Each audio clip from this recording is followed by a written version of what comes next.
Hello guys, kumusta? Ito ang aking Sunday. This is my Sunday. Bumagsak na. So kung pakita kung makaka-capture natin yung lightning. Kanina pa grabe yung lightning eh. Ayan na, ang dilim.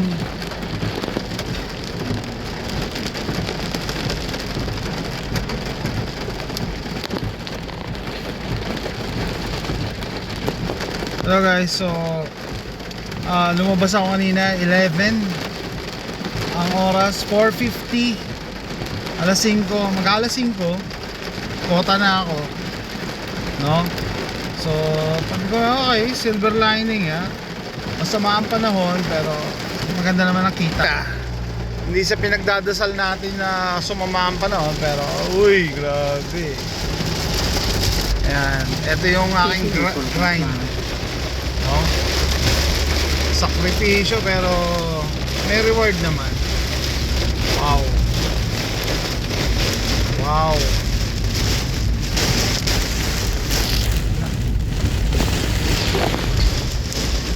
Sabi wala na akong makita.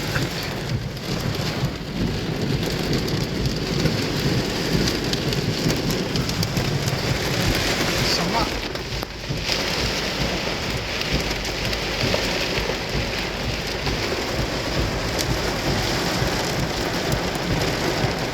Guys, na-drop up ko na yung last na delivery. Tapos may pumasok pa nga na bago, dinicline ko na eh. Delikado, do more harm than good. It will do more harm than good pagka lumabas ka sa ganitong tumatawag si Mrs. Yan, so buti na lang yung last delivery ko dito tayo sa Bridgeland. Mayamang community mayamang community to. Ano yung implication nun? Pag maganda yung community kasi, safe mag-drive. Ibig sabihin, walang pothole, walang butas yung kalsada, hindi yan babahain. Kasi bago lang yung community, alam na naman babahain agad to, no? At saka, you know, as compared to sa mga lumang community, hindi mo alam kung ano yung nandiyan sa tubig na yan. Baka, ang delikado kasi yung maaksidente. Maaksidente tayo. So, tumawag si Mrs. Nakabili na siya ng pagkain dahil Sunday pa naman. Hindi kami nakapagsimba ngayon kasi on call siya eh. Nag-duty siya. Sabi ko sige, kain tayo ng masarap. Gusto ko sana magluto ng nilagang baka. Nilagang baka, no? Kasi nga maulan. Pwede naman ako magluto kaso sabi ko bilhin na lang at least once a week eh kumakain kami sa labas eh ngayon hindi kami makakain sa labas dahil may pasok si Mrs. Tapos may ulan, tapos si AJ masama pa rin absent si AJ nung Friday nag-allergies. So eto, may salubong tayo. So meron tayo di-discuss niya yung kanina nag-usap kami ng misis ko eh. Tinawagan niya ako after niya mag-duty kasi nananalangin siya ng miracle. Kasi nahirapan siya sa bago niyang trabaho. Daming pasyente daw eh. Sabi niya, naisipan niya na nga mag-quit. So Friday nalaman niya na 40 plus yung pasyente. Buti may isang nurse daw na nag-step up, senior nurse nag-step up. Hindi nurse, practical nurse. Yung isang kasama niya, no? Nag-step up, kinuha yung isang ospital. Kaya at least isang ospital na lang ang inikutan niya. So tig 20 patients sila. So ayun, so kanina tinawagan niya ako, tuwan-tuwa siya eh, kasi sabi niya nananalangin nga siya ng miracle. Talagang iniisip niya magkukwit na hindi niya kakayanin ng 40 patients, no? I-rounds mo sa ospital, 2 ospital, no? So yun, nag-usap kami kanina, nagdadash ako. Sabi ko sa kanya, alam mo nung kahapon nung may pinick upan ako na pizza place yan sa Tuckerton area, naghihintay ako ng order. Habang hinihintay ko yung pick up ko, nakita ko yung illuminated sign nila sa wall, nakalagay everything will be alright. Sabi ko, hindi kaya isa yan sa mga hidden message na, you know, hidden message pero in plain sight. Yung message sa'yo ni Lord na minsan kailangan observant ka lang para malaman mo yung mga message na ganyan no? Pero ano talaga meron ako naramdaman meron ako naramdaman, ibig sabihin may something do sa message na yun, no? Na everything will be alright. Kaya nga sinasabihan ko rin siya na sabi niya kasi mahirap daw siya mag-quit. Sabi ko ganyan din sabi mo nung nando ka sa sa dati mong trabaho doon sa isang doktor, no? Ganyan din sabi mo, no? Ibig sabihin, mahirap talaga sa umpisa. Mahirap sa umpisa. Tapos ako naman, may sinera ko sa kanya, sabi ko, sayang, baliktad tayo kasi ikaw nahirapan ka sa trabaho mo. Ako naman, tataka ako, sabi ko, ba't parang magaan sa pera. Magaan sa pera, kasi maganda yung mga order na napupunta sa akin. Tapos, you know, hindi ko na kailangan magpaabot pa ng gabing-gabi. Katulad ngayon, alas 5 pa lang, kota na ako. Diba? Usually, inaabot ako ng alas 12:30 Inagahan ko na nga, 11. Pero ngayon, masyadong yung blessing Kaya nahalata ko rin yung blessing, no, na meron dumarating. So, dapat, be observant, no? Huwag yung puro problema yung nare-realize natin. Na-observe ko talaga, sabi ko, may blessing na dumarating sa akin. Shoutout yung kaibigan natin dito sa internet, sa YouTube, no, si Juan de la Cruz. Kasi nung bumili ako sa Harbor Freight, sabi niya, uy, blessing yan blessing bumabawi na daw sa akin yung tadhana. Oo nga, bakit? Doon sa ginawan ko ng video, bumili ako ng Harbor Freight na Streamlight clone, yung Braun nila. So normally $60, on sale naging $35.99. Bumili ako ng dalawa. Sabi ko kasi plano ko yung isa bubuksan ko, testingin, gagamitin. Yung isa tatago ko lang na sealed. Tapos nung nakauwi na ako, na-realize ko, chinek ko yung resibo. Sabi ko, teka, bakit parang ang liit ng binayaran ko. Yung pala hindi niya na-punch yung isa. O blessing na yun, babawi na yung tadhana. Blessing, may libreng isang Streamlight clone. Binibiro ko nga yung misis ko, sabi ko sana bumawi yung tadhana sa loto. Kahit isa lang, isang beses lang, one time big time. Sabi nung kaibigan natin si Juan de la Cruz, ako sir, kaya mo ba na yun nga, pag tines ka ng tadhana sa pera, maraming tao talaga nasisira sa pera Pero I think prepared na ako, no? Psychologically prepared na ako, mentally prepared na ako.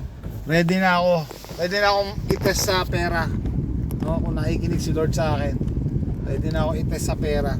Nalagyan natin dito. Yan. No? Nagpa-follow ako ng palabas sa TV dati na Lottery Changed My Life.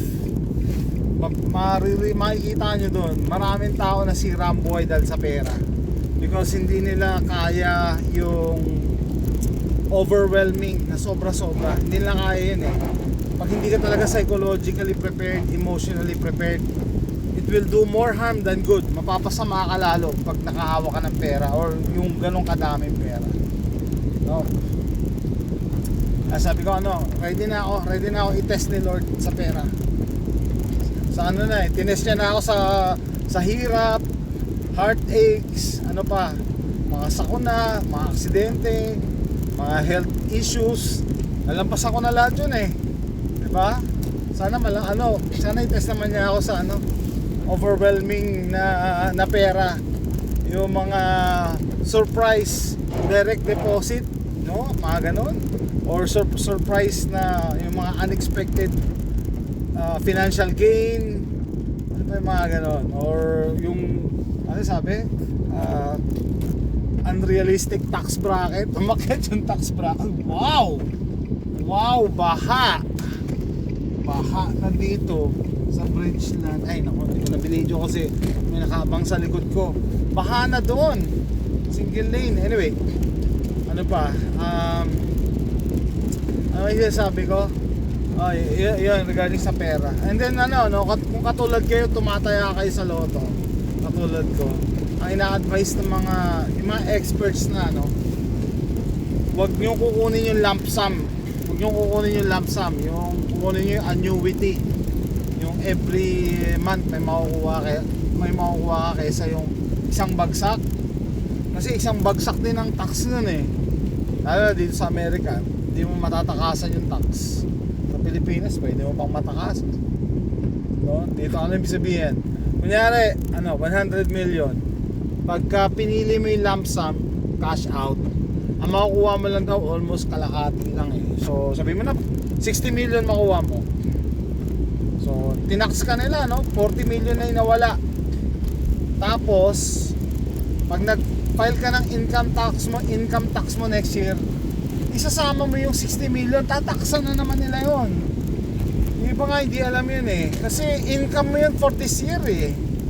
So, iba yung tinax ka ng loto, nung lump sum, iba pa yung tax pagka nag-file ka next year. No? Diba? Ang tax kasi, kung ano yung pumasok na income sa'yo for this year. Either may, kunyari ikaw, binalatuan ka ng ng 100,000. May nagbalato sa'yo at may paper trail yon, hindi ka siya may paper trail. Ano kasi may paper trail, cheque binigay sa'yo, tapos may mga kasama paperwork siya i-declare mo yun as income, so tataksan ka doon. So similar with sa loto, no? Anyway, ayan, ano pa ba yung sabihin ko? So although biro-biroan lang na feeling ko talaga ready na ako kung itetest ako ni Lord pagdating sa pananalapi. Sabi ko nga, marami nasisira ang buhay sa pera, pero I think I'm ready na yun nga ang kasi dyan yung ang matitest talaga yan yung self-control eh. Kung kaya mo ba yung kontrolin yung sarili mo sa temptations, no? Sabi ko ba sa kaibigan natin kay Juan de la Cruz, sabi nila money can't buy you happiness, pero gusto ko subukan. Wala masama subukan, di ba? Kung may pera ka, money can't buy you happiness, pero sana yung blessing na dumating subukan natin.